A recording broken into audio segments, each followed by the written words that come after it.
Hi, everybody. Welcome back to Life with Zach. Today, I wanted to do this response video after getting some comments and things, most of them in person, about the video I did concerning the Ford F-150 Lightning electric pickup truck and the fact that I was thinking about getting it. If you haven't checked that video out, the reasons that I'm thinking about getting one when they come out next year, be sure to do that. I'll drop the link in the video description. And that'll talk a lot about my reasoning behind why I'm looking at the pickup truck and why I am interested, and maybe I'll explain a little bit why I'm making this reaction video. So I got some feedback, some negative feedback from people that I know and things concerning the Lightning pickup truck, and I thought a lot of people may be getting similar feedback, and I would kind of react to that feedback and share some of the reasons that the things that I heard are bunk, like you shouldn't listen to them. And there are 5 things that we're going to talk about. So the first one is what I call range anxiety. That's the people out there that say, oh, the range of an electric vehicle isn't long enough to do anything. Like you're going to be stranded running out of electricity somewhere in the middle of nowhere where there's no plug. And that is range anxiety. And the reality is, early on, that was true about electric vehicles. Some early electric cars and stuff only had like 50-mile ranges. But now we have vehicles over 300 or 400 miles electric range. And this new Ford Lightning pickup truck, which I know the most about because that's what I've been researching, actually has a range over 300 miles. It's rated at just over 300 with the EPA, but they actually think it will go much further. So the thing is, if you compare 300 miles for an electric vehicle versus the range for a gas-powered vehicle, the reality is they're actually about the same. So right now I have a Ford Escape. It'll go just over 300 miles on a tank of gas. If you compare really most electric vehicles to most things with an internal combustion engine, you'll find the same thing, that the range on an electric vehicle and the range on a gasoline powered internal combustion engine is about the same. And in some cases, the electric vehicle is actually going to be better than what you would get on a tank of fuel. And the thing is, you have to think that your range in an internal combustion engine is determined by the size of your fuel tank. So yeah, maybe your F-350 might go 300 miles, but that's because it has a huge fuel tank. Which costs how much to fill up. So you've got to think about all those things when making decisions. And the idea that you're somehow going to get stranded because there's not a lot of chargers, I think that's maybe a slightly legitimate concern, because you know what? The charger network is not as extensive as the gas station network, but it's better than it was even a year ago and much better than it was 5 years ago. And we now have things called technology that help us know where the stations are that we can stop to charge at along our route, how far away they are, which ones we need to stop at, which ones they are near our destination. So, if you're going on a long trip, sure, you have to take a couple extra minutes to plan out where you're going to stop with electric charging, because there just aren't as many electric charging stations as there are gas stations. But who doesn't actually do that with gas stations now? Like, you have to do that to a degree to make plans to know that here's a gas station and I'm not going to drive past that on empty and not be able to make it to the next one. It just takes a little bit of extra thought, which isn't really that big of a deal. So yes, there are more gas stations than electric charging stations. But no, it's not like there's only one every 600 miles and your vehicle can only go 300. They're out there. They're definitely within the range of most modern electric vehicles on a trip that you can go several hours without stopping. And you're not going to just be somewhere as long as you put a little bit of thought into it. Okay. Just like you would with gas and stuff like that. All right. The second comment that I get back is about the time it takes to charge your battery. And okay, yes. If you're charging your battery at home from empty or 0%, it's going to take a long time because you know what? You don't have a fast charger at your house. And you don't have that electric current and the DC current that you need to do fast charging. But you know what? That's comparable um, to trying to fill up your internal combustion engine vehicle at home. Um, how long will that take you if you have a little tiny gas can or something like that? Gas stations are the places that are set up to fill you up the fastest, just like electric charging stations are the ones that are set up to fill you the fastest with an electric vehicle. So, you know what? At home, you plug in, you let it sit overnight, and you come out the next morning and you're full. And it's not that big of a deal, okay? Because you just kind of sit it and you forget it and you're done with it. But if you go on a trip, there is that chance, I guess, that it was going to take you a little bit longer to charge up your electric vehicle than it would to get gas in it.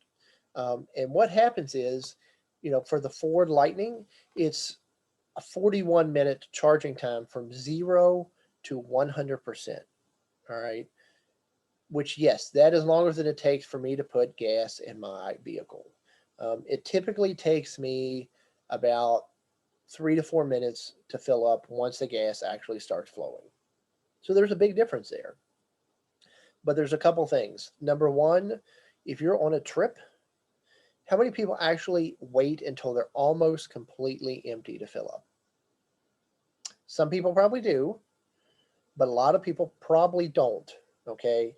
So the time it takes you to charge is cut down if if your battery's like halfway charged when you stop to fill it up. So if you stop every, let's say, 150 miles, which is 2 hours of travel time, which is what I typically do before stopping, then you're only going to have a 20-minute fill up time, which, considering the fact if you stop, you use the restroom, you get a drink, you do something else, you stretch your leg, that's really not that long compared to what the time you put into a stop, getting gas, and an internal combustion engine. And you know what? If you stop with more than one, if you're traveling with more than one person, that's definitely going to take longer than 20 minutes when you stop. All right. So, yes, it's going to take longer for the vehicle to fill up, but unless you're somebody who just stops, gets gas, gets back in the vehicle, and immediately starts driving again when you're going on a long trip, which I would not recommend doing, um, it's going to be about the same amount of time. So, you just have to realize that and kind of think it through. Like, yeah, the charging versus gas fill up time is different, but the actual time you're stopping, um, it's really about the same. And I think that also to me adds to the safety factor because you know what? They've proven that when you stop for longer and get out and like stretch your legs, it's better for you, less chance of you falling asleep and stuff. And that's why I always, when I stop, I spend at least 20 minutes stretching my legs and things. So um, you maybe need to think about like, is it a good idea to only be stopping for like 5 minutes before you're traveling again? Okay, comment number three that I got about um, electric vehicles is the cost. Okay, the cost of the vehicle itself. Um, and again, just like with the range, maybe 5 years this was a pretty big deal. Okay, maybe even last year this was a pretty big deal because electric vehicles have been much more expensive, but now they're coming down into the range of the internal combustion engine vehicles. Okay, so the Ford F 150 Lightning starts out at $39,000. Okay, that is almost exactly the same price as a gasoline powered one. Okay, is what it will start at. And of course, when you add things to it, all right, when you add a bigger gas motor versus a longer range electric battery, that adds money to it. Okay, when you add anything to it, all right, but really the cost is comparable. So, what I would do is if you're like worried about the upfront cost, go out and compare the upfront cost of whichever vehicle you're looking at with its gasoline counterpart. And I think you'll find that they're actually really close to each other. Because what people do is they'll go out and like compare the cost of a Tesla to a Honda Accord, and you know what? There's a big difference there. Okay, so you just have to compare apples to apples and make sure that you're fairly comparing everything. The second part of that is, I would say that even when electric vehicles were more expensive, the science proved that over time you actually were saving a boatload of money. And I'll say that again, a boatload of money, because what happens is the expense of operating them is so much less. So you're talking about gas, you're talking about all types of other fuels, you're talking about repairs, because you know what? Electric vehicles are more dependable. You're talking about things like transmissions and all that you don't have to put into these vehicles, okay? So over time, even when they were so much more expensive, they, over the course of the vehicle's lifetime, saved you a whole lot of money. And now you got to think, because the price is comparable, those savings are even greater. And you know what? I also get these people to come back and say, oh, so what? You're saving gas. Now you got to pay for electricity. Okay. The average cost, okay, I looked this up. The average cost of charging up a Lightning from home is $16 from 0%. Okay. I would challenge anyone who's concerned about the cost of gasoline versus electricity to fill up from zero any vehicle for 16%, much less a pickup truck. Okay, so there is no comparison in the amount of electricity that you have to use and pay for and the amount of gasoline that you have to pay for, especially as the price of gas keeps going up, okay, at a much higher rate than electricity. Thing number four, power. I hear this all the time from people that, oh, you want an electric vehicle? Aren't those so slow? They don't have any power. They can't tow anything. They can't pull anything. They don't have any speed. They don't sound good. Those motors are just useless. Well, you know what? A Ford Lightning F-150 goes from 0 to 60 in 4.2 seconds. That's like sports car fast in a pickup truck. Okay, so come back at me with the power, all right? Because there's nothing true about that. And you know, you can load 2,000 pounds on it. You can pull 10,000 pounds. And you know what? Who cares about the sound? All right. Who wants to be deaf from a diesel truck? Okay. Who really thinks that's an important, like, who's going to go out and spend money just based on the fact that there's sound? I mean, some people probably will, I guess, but that's not what I'm into. I'm not going to do something like that. I'm not going to go out and spend money just because something sounds good. Okay. So the power is there. Okay. It's not, rolling coal or whatever they call that. It's not all this sound and, exhaust and all that you get on other vehicles. So maybe you can't imagine that the power's there because it doesn't sound the same or look the same. But you know what? It's there. And again, 0 to 60 in 4.2 seconds. That's damn fast for a pickup truck. Okay.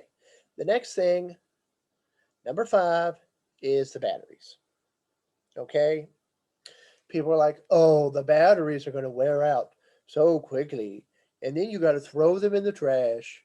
And you're more hurting the environment more than you're helping. Well, you know what? That's not true. That's not true either. Okay.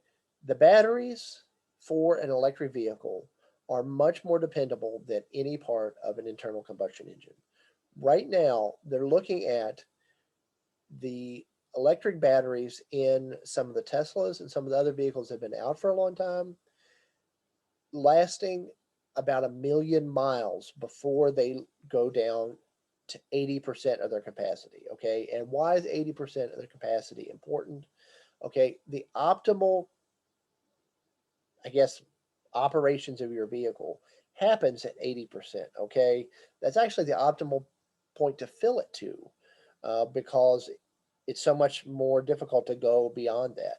So the reality is you're going to maintain that optimal capability of your vehicles for up to 1,000,000 miles.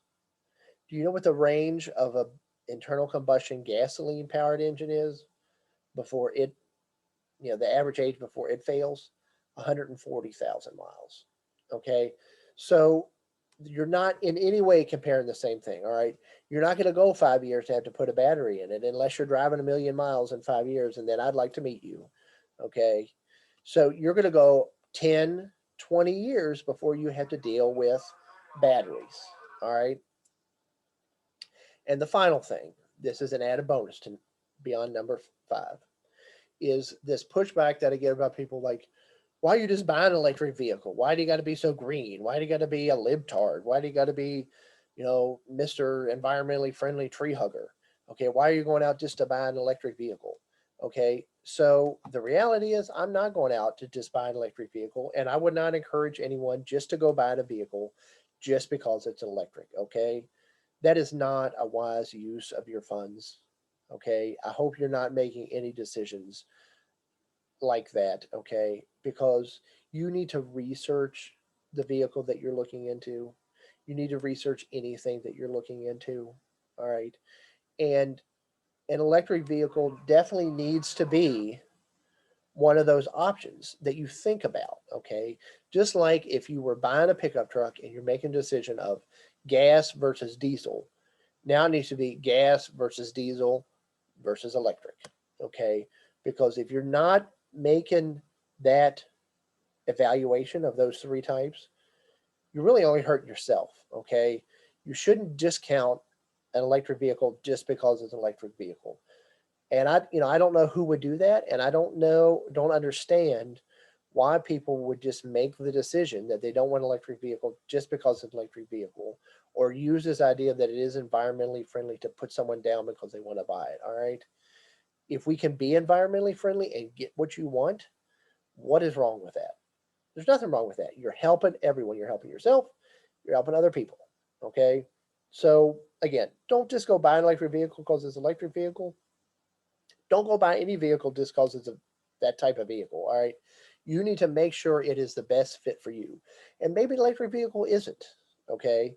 Maybe it's not in this instance. All right. But if it is, if it's a potential, you need to consider it. Okay. Don't just smack it down because you've heard weird things about electric vehicles. All right. Be sure to do the research and take the time to learn about the purchase that you're going to make.